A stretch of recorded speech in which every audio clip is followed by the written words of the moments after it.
जय हिंद दोस्तों। आज की इस वीडियो में हम लोग देखने वाले हैं बिहार बोर्ड द्वारा जारी किया गया साइंस का मॉडल सेट। और इसमें हम आज की इस वीडियो में मॉडल सेट 1 को कंप्लीट करेंगे। इसमें टोटल 80 क्वेश्चन है दोस्तों। यदि आप लोगों ने सेट 1 से लेकर सेट 5 तक कंप्लीट वीडियो को देख लिया तो दोस्तों आपके बोर्ड एग्जाम में साइंस के एक भी प्रश्न आपसे नहीं छूटेंगे। आपको 80 क्वेश्चन दिया जाता है, जिसमें से 40 क्वेश्चन आपको बनाना रहता है। तो दोस्तों यदि आप लोगों ने इन पांचों सेट को कंप्लीट कर लिया, सेट 1 आज हम करा दे रहे हैं, उसके बाद सेट 2 सेट 3 नेक्स्ट वीडियो आता रहेगा। तो यदि आप पाँचों सेट कंप्लीट कर लेते हैं तो आपका साइंस का एक भी क्वेश्चन नहीं छूटेगा। तो दोस्तों यह बिहार बोर्ड द्वारा जारी किया गया है और आप सभी जानते हैं कि इंटर का एग्ज़ाम जो चल रहा है उसमें काफ़ी क्वेश्चन बिहार बोर्ड द्वारा जारी किया गया मॉडल सेट से ही पूछा जा रहा है। तो इसलिए ध्यान से और वीडियो को अंत तक ज़रूर देखिएगा। तो चलिए दोस्तों, आपके समय को बिना वेस्ट किए आज की इस वीडियो को शुरू करते हैं।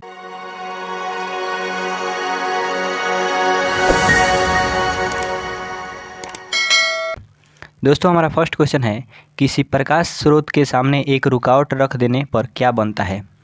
तो दोस्तों किसी भी प्रकाश स्रोत, मान लीजिए यह प्रकाश स्रोत है, और यहाँ पे कोई वस्तु रख दिया जाए तो प्रकाश स्रोत के सामने कोई वस्तु रख देने से इधर परछाई बनता है। तो इसलिए परछाई या फिर छाया, राइट आंसर आपका ऑप्शन नंबर ए हो जाएगा क्वेश्चन नंबर 1 का।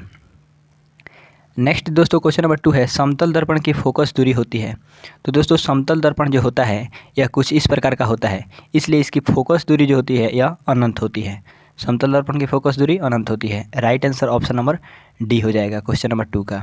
क्वेश्चन नंबर 3 है दोस्तों, 1 मीटर फोकस दूरी वाले उत्तल लेंस की क्षमता कितनी होगी। तो दोस्तों आप सभी एक सूत्र जानते हैं कि P बराबर क्या होता है, 1/f, यानी लेंस की क्षमता लेंस के फोकस के व्युत्क्रमानुपाती होती है। तो यहाँ पे लेंस की क्षमता यानी P का मान निकालने के लिए बोला गया है। और ऊपर हमारा कितना दिया है, 1 मीटर। फोकस दूरी का मान कितना दिया है, 1 मीटर। तो यहाँ पे 1/1 हो जाएगा। तो 1/1 हो जाएगा, तो 1/1 का मतलब हमारा एक ही होगा।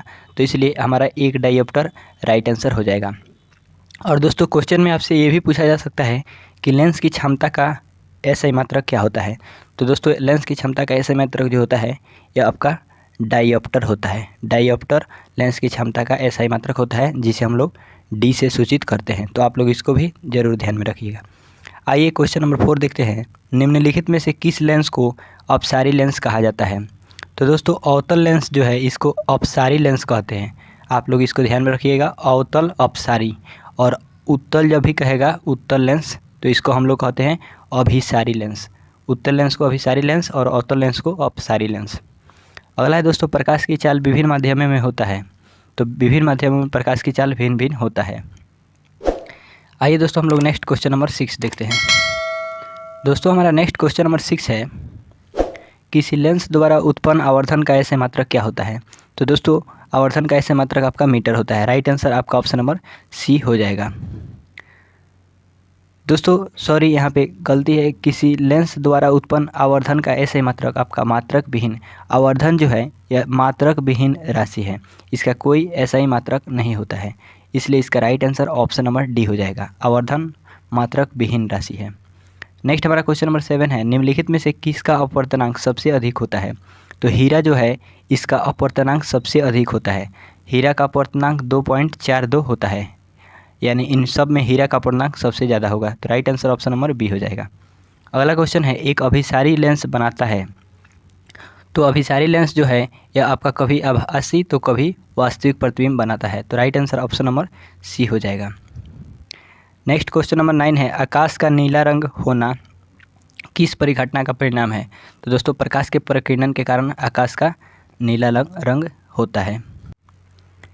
अगला हमारा क्वेश्चन है दोस्तों, प्रकाश का प्राथमिक वर्ण है। तो दोस्तों प्रकाश का प्राथमिक वर्ण यानी रंग जो है यह आपका लाल, नीला और हरा तीनों है। तो राइट आंसर इसका ऑप्शन नंबर डी हो जाएगा। आइए दोस्तों हम लोग नेक्स्ट क्वेश्चन देखते हैं, बृहत संख्या में प्रकाश सुग्राही कोशिकाएं कहाँ होती है। तो दोस्तों रेटिना में होती है। राइट आंसर इसका ऑप्शन नंबर सी हो जाएगा। अगला है दोस्तों, दूरदृष्टि दोष के उपचार के लिए किस लेंस का उपयोग किया जाता है। तो दूरदृष्टि दोष में क्या होता है दोस्तों, निकट की वस्तुएं नहीं दिखाई देती हैं, तो ये इसमें आपका उत्तल लेंस का प्रयोग किया जाता है। नेक्स्ट क्वेश्चन है दोस्तों, मानव नेत्र के लिए दृष्टि का स्थायित्व होता है। तो दोस्तों 1/16 सेकंड दृष्टि का स्थायित्व होता है। इसका मतलब हुआ दोस्तों कोई भी प्रतिबिंब जो हमारे नेत्र पर बनता है वह 1/16 सेकेंड ही रुकता है, उसके बाद हम लोग उसे भूल जाते हैं। नेक्स्ट है दोस्तों, निम्नलिखित में से कौन सा मात्रक वाट के बराबर होता है? तो दोस्तों जूल पर सेकंड जो है यह वाट के बराबर होता है। Right answer option number B हो जाएगा। आइए आगे देखते हैं दोस्तों। नेक्स्ट क्वेश्चन है 1 किलोवाट घंटा बराबर होता है, तो एक यूनिट 1 kWh, इसको किलोवाट घंटा कहते हैं। एक यूनिट जो होता है ये 1 किलोवाट घंटा के बराबर होता है। अगला है दोस्तों, विद्युत शक्ति का ऐसा मात्रक क्या है? तो विद्युत शक्ति का ऐसा मात्रक वाट होता है दोस्तों। और यहाँ पे जूल कार्य ऊर्जा का ऐसा मात्रक जूल होता है, बल का ऐसा मात्रक न्यूटन होता है, और विद्युत विभव का मात्रक यहाँ पे वोल्ट होता है। नेक्स्ट है दोस्तों, 1 किलोवाट घंटा बराबर है, तो 1 किलोवाट घंटा 3.6 × 10⁶ जूल होता है, यानी 3.6 × 10⁶ जूल के बराबर होता है। अगला हमारा क्वेश्चन है, दाएं हाथ के अंगूठे के नियम को किसने प्रतिपादित किया था? तो फ्लेमिंग ने दाएं हाथ के अंगूठे के नियम को प्रतिपादित किया था। अगला क्वेश्चन है, विद्युत फ्यूज विद्युत धारा के किस सिद्धांत पर कार्य करता है? तो ऊष्मीय सिद्धांत पर कार्य करता है। नेक्स्ट क्वेश्चन है दोस्तों हमारा, 1 MA बराबर होता है, यानी माइक्रो एम्पियर बराबर कितना होता है? 1 माइक्रो एम्पियर बराबर, तो दोस्तों ये आपका 10⁻⁶ एम्पियर होता है। तो राइट आंसर आपका ऑप्शन नंबर डी हो जाएगा। नेक्स्ट क्वेश्चन है दोस्तों, प्रतिरोध का मान बढ़ाने के लिए प्रतिरोधकों को जोड़ा जाना चाहिए, तो श्रेणी क्रम में जब भी जोड़ेंगे प्रतिरोध का मान बढ़ेगा। तो right answer option number A हो जाएगा। अगला क्वेश्चन है दोस्तों, इलेक्ट्रिक हीटर की कुंडली बनाने में किस पदार्थ का प्रयोग किया जाता है? तो दोस्तों हीटर की कुंडली बनाने में नाइक्रोम का प्रयोग किया जाता है। और दोस्तों यदि आपसे विद्युत बल्ब पूछेगा तो उसमें टंगस्टन का उपयोग किया जाता है। दोस्तों यदि अभी तक आप इस चैनल को सब्सक्राइब नहीं किए हैं तो इसको सब्सक्राइब जरूर कर लीजिएगा और आने वाले बेल आइकन को भी ऑल पे प्रेस कर लीजिए, ताकि जब भी हम वीडियो अपलोड करें सबसे पहले आपके पास नोटिफिकेशन पहुंच जाए। अगला क्वेश्चन है, निम्नलिखित में से कौन ग्लोबल वार्मिंग के लिए उत्तरदायी है? तो दोस्तों CO2 यानी कार्बन डाइऑक्साइड जो गैस है ग्लोबल वार्मिंग के लिए उत्तरदायी है। अगला है, इनमें से कौन जीवाश्म ईंधन है? तो दोस्तों प्राकृतिक गैस, पेट्रोलियम, कोयला, ये सभी आपका जीवाश्म ईंधन के अंतर्गत आते हैं। तो right answer option number D हो जाएगा। दोस्तों हमारा नेक्स्ट क्वेश्चन नंबर 25 है, सूर्य तथा अन्य तारों द्वारा उत्सर्जित विशाल ऊर्जा का स्रोत है, तो ये नाभिकीय संलयन है। Right answer option number B हो जाएगा। दोस्तों हमारा अगला 26 नंबर क्वेश्चन है, टिहरी बांध निर्माण का उद्देश्य क्या था? तो दोस्तों इसका उद्देश्य था भूमि सिंचाई, बिजली उत्पादन और जल आपूर्ति। राइट आंसर इसका ऑप्शन नंबर डी हो जाएगा। नेक्स्ट हमारा क्वेश्चन नंबर 27 है दोस्तों, खिलौनों में किस सेल का उपयोग किया जाता है? तो दोस्तों खिलौनों में सूखा सेल का उपयोग किया जाता है। Right answer option number C हो जाएगा। नेक्स्ट हमारा 28 नंबर क्वेश्चन है, जल में विद्युत अपघटन में कैथोड पर कौन सी गैस मुक्त होती है? तो दोस्तों कैथोड पर आपका हाइड्रोजन गैस मुक्त होती है। Right answer option number C हो जाएगा। अगला क्वेश्चन है दोस्तों, नीचे दिए गए अभिक्रिया के संबंध में कौन सा कथन सत्य है? तो दोस्तों कार्बन उपचयित हो रहा है। यहाँ पे कार्बन जो है यह ऑक्सीजन के साथ जुड़ जा रहा है, यानी कार्बन अपचयित हो रहा है। तो राइट आंसर आपका ऑप्शन नंबर बी हो जाएगा क्वेश्चन नंबर 29 का। अगला क्वेश्चन नंबर 30 है दोस्तों, जस्ता तथा तनु हाइड्रोक्लोरिक अम्ल की अभिक्रिया के फलस्वरूप निम्नलिखित में से कौन सा गैस बनेगा? तो दोस्तों जस्ता यानी जिंक को हम लोग जस्ता कहते हैं, और तनु हाइड्रोक्लोरिक अम्ल यानी HCl जब अभिक्रिया करेंगे दोस्तों तो आपका ZnCl यानी जिंक क्लोराइड बनेगा और हाइड्रोजन गैस आपका अलग हो जाएगा। तो H2 इसका राइट आंसर हो जाएगा ऑप्शन नंबर बी। नेक्स्ट है दोस्तों, निम्नलिखित में से कौन गैस चूना जल को दूधिया कर देता है? तो दोस्तों कार्बन डाइऑक्साइड गैस जो है यह चूना जल को दूधिया कर देता है। तो right answer option number B हो जाएगा। अगला है दोस्तों, निम्नलिखित में से कौन बुझा हुआ चूना है? तो दोस्तों Ca×OH का होल ट्वाइस। दोस्तों आप सभी जानते हैं कि CaCO3 यह कैल्शियम कार्बोनेट है, यह संगमरमर का सूत्र होता है। और दोस्तों CaO जो है यह चूना यानी चूना पत्थर का सूत्र है। और दोस्तों हम जब इसमें जल मिला देंगे यानी जल डाल देंगे तो यह क्या हो जाएगा? बुझ जाएगा। इसलिए इसका सूत्र होता है Ca×OH का होल ट्वाइस, बुझा हुआ चूना। आइए नेक्स्ट क्वेश्चन देखते हैं, दंतमंजन प्रायः होते हैं? तो दोस्तों दंतमंजन जो होते हैं यह क्षारीय होते हैं। अगला क्वेश्चन है, नींबू में कौन सा अम्ल पाया जाता है? तो सिट्रिक अम्ल पाया जाता है दोस्तों नींबू में। दूध में लैक्टिक अम्ल पाया जाता है। अगला है दोस्तों मिल्क ऑफ मैग्नीशिया का पीएच मान कितना होता है, तो ये आपका 10.5 होता है मिल्क ऑफ मैग्नीशिया का पीएच मान। और नींबू का पीएच मान 2.2 से 2.4 होता है, 2.2 से 2.4, लेकिन आपके बुक में ज़्यादातर 2.2 दिया रहता है, तो आप लोग 2.2 याद रखिएगा। अगला क्वेश्चन है दोस्तों जस्ता का अयस्क है, तो जस्ता का अयस्क आपका जिंक ब्लेड है, option number D right answer हो जाएगा।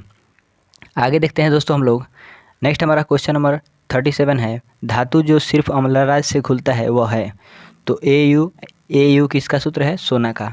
तो सोना को गलाने के लिए हम लोग किसका प्रयोग करते हैं, तो अम्लराज का प्रयोग करते हैं, तो राइट आंसर इसका ऑप्शन नंबर बी हो जाएगा, सोना। अगला क्वेश्चन है निम्नलिखित में से कौन आयनिक यौगिक नहीं है, तो दोस्तों HCN जो है यह आपका आयनिक यौगिक नहीं है। आगे देखते हैं दोस्तों हीलियम गैस है, तो हीलियम गैस आपका अक्रिय गैस है, राइट आंसर इसका ऑप्शन नंबर बी हो जाएगा। नेक्स्ट क्वेश्चन है दोस्तों सबसे कठोर पदार्थ कौन सा है, तो दोस्तों हीरा जो है आपका सबसे कठोर पदार्थ है। अगला क्वेश्चन है बेंजीन का अणु सूत्र क्या होता है, तो C6H6 बेंजीन का अणु सूत्र होता है। आइए हम लोग अब क्वेश्चन नंबर 42 से देखते हैं। तो दोस्तों हमारा 42 नंबर क्वेश्चन कहता है हाइड्रोजन के दो परमाणुओं के बीच कौन आबंध बनते हैं, तो एक आबंध बनते हैं हाइड्रोजन के परमाणुओं के बीच। अगला क्वेश्चन है दोस्तों चूना जल का रासायनिक नाम क्या है, तो दोस्तों कैल्शियम हाइड्रोक्साइड हम अभी आपको बताए हैं चूना जल का रासायनिक नाम होता है, और इसका सूत्र Ca2OH का होल ट्वाइस होता है, यही चूना जल है। नेक्स्ट है दोस्तों चीनी का रासायनिक सूत्र क्या होता है, चीनी का रासायनिक सूत्र C12H22O11 होता है, आप लोग इसको याद रखिएगा, काफ़ी ज़्यादा इम्पोर्टेंट सवाल है। अगला क्वेश्चन है निम्नलिखित में से कौन सा कार्बनिक यौगिक सबसे अधिक अभिक्रियाशील है, तो दोस्तों C2H4 जो है यह काफ़ी ज़्यादा कार्बनिक यौगिक जो है यह सबसे अधिक अभिक्रियाशील है। नेक्स्ट है दोस्तों मेंडलीफ ने अपनी आवर्त सारणी तैयार करने के लिए कौन सा मानदंड अपनाया, तो दोस्तों परमाणु संख्या के आधार पर इन्होंने ये जो है मतलब आवर्त सारणी को तैयार किया। आगे बढ़ते हैं, हमारा नेक्स्ट क्वेश्चन नंबर 47 है निम्नलिखित में से कौन क्षार धातु नहीं है, तो दोस्तों मैग्नीशियम जो है ये आपका क्षार धातु नहीं है। अगला क्वेश्चन है निम्नलिखित में से कौन हैलोजन समूह का सदस्य नहीं है, तो ब्रोमीन जो है दोस्तों ये आपका हैलोजन समूह का सदस्य नहीं है। आइए हम लोग आगे बढ़ते हैं।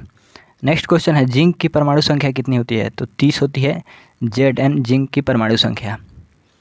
आगे बढ़ते हैं दोस्तों निम्नलिखित में से कौन विद्युत ऋणात्मक होते हैं, तो अधातु जो होते हैं या विद्युत ऋणात्मक होते हैं, ऑप्शन नंबर ए करेक्ट हो जाएगा।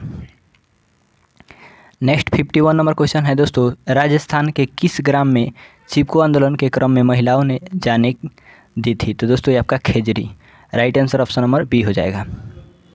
दोस्तों हमारा क्वेश्चन है 52 नंबर निम्नलिखित में से किसके कारण पर्यावरण में संतुलन बिगड़ जाता है, तो दोस्तों बढ़ती मानव जनसंख्या से पर्यावरण में संतुलन बिगड़ जाता है। अगला क्वेश्चन है पर्यावरण को प्रदूषण से बचाने के लिए सबसे अच्छा तरीका है, तो दोस्तों वस्तु का पुनर्चालन, वस्तु का पुनरुपयोग और वस्तु के उपयोग में कमी, यह पर्यावरण को बचाने का, प्रदूषण से बचाने का सबसे अच्छा तरीका है, तो दोस्तों इसका right answer option number D हो जाएगा। नेक्स्ट क्वेश्चन है दोस्तों सौर सेल में किसका उपयोग किया जाता है, तो दोस्तों आप सभी जानते हैं कि सौर सेल में सिलिकॉन धातु का प्रयोग किया जाता है, राइट आंसर आपका ऑप्शन नंबर सी हो जाएगा। अगला क्वेश्चन है दोस्तों निम्नांकित में से कौन मुख्यतः बायोगैस है, तो दोस्तों मीथेन जो है इसका सूत्र CH4 होता है, यह आपका बायोगैस है, इसका right answer option number B हो जाएगा क्वेश्चन नंबर 55 का। नेक्स्ट हमारा क्वेश्चन नंबर 56 है मनुष्य के दांत की सबसे ऊपरी परत है, तो दोस्तों मनुष्य के दांत के सबसे ऊपरी परत इनामेल है और यह सबसे कठोर होता है, मनुष्य के शरीर में सबसे कठोर पदार्थ इनामेल ही होता है। नेक्स्ट क्वेश्चन है दोस्तों जठर ग्रंथियाँ पाई जाती है, तो यह अमाशय में जठर ग्रंथियाँ जो है यह पाई जाती है। नेक्स्ट क्वेश्चन है दोस्तों हमारा 58 नंबर निम्नलिखित में से कौन वसा के पाचन में सहायक है, तो दोस्तों लाइपेज जो है यह आपका वसा के पाचन में सहायक है, यानी वसा का पाचन यही कराता है। नेक्स्ट क्वेश्चन है पीत रस का रंग कैसा होता है, तो दोस्तों इसका रंग हरा होता है, पीत रस का जो रंग होता है यह आपका हरा होता है, गाढ़ा हरा क्षारीय द्रव है। अगला है दोस्तों पौधे में श्वसन होता है, तो दोस्तों तना में, जड़ में, पत्तियों में, तो राइट आंसर इसका ऑप्शन नंबर डी हो जाएगा, पौधे में श्वसन इन तीनों माध्यम से होता है। आइए हम लोग 61 नंबर क्वेश्चन को देखते हैं।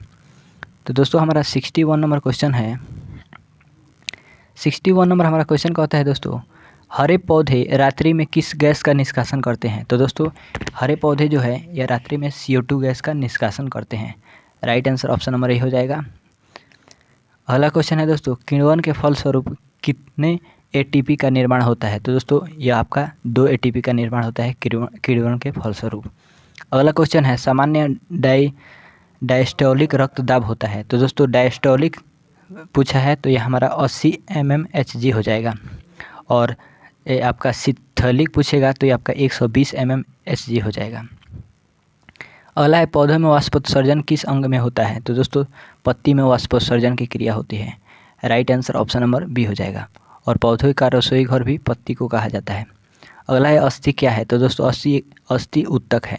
और उत्तक का निर्माण कैसे होता है? तो प्रोटीन का सेवन करने से। प्रोटीन जितना हम लोग अधिक सेवन करेंगे तो उत्तक का निर्माण होगा। अगला है दोस्तों, पादप में अपशिष्ट संचित रहते हैं? तो दोस्तों छाल में, कोशिकीय रिक्तिकाओं में, पत्तियों में। तो दोस्तों पादप में अपशिष्ट इनमें सभी में ये समाहित यानी संचित रहते हैं। अगला है, वृक्क के संरचनात्मक एवं क्रियात्मक इकाई को क्या कहते हैं? तो नेफ्रॉन कहते हैं।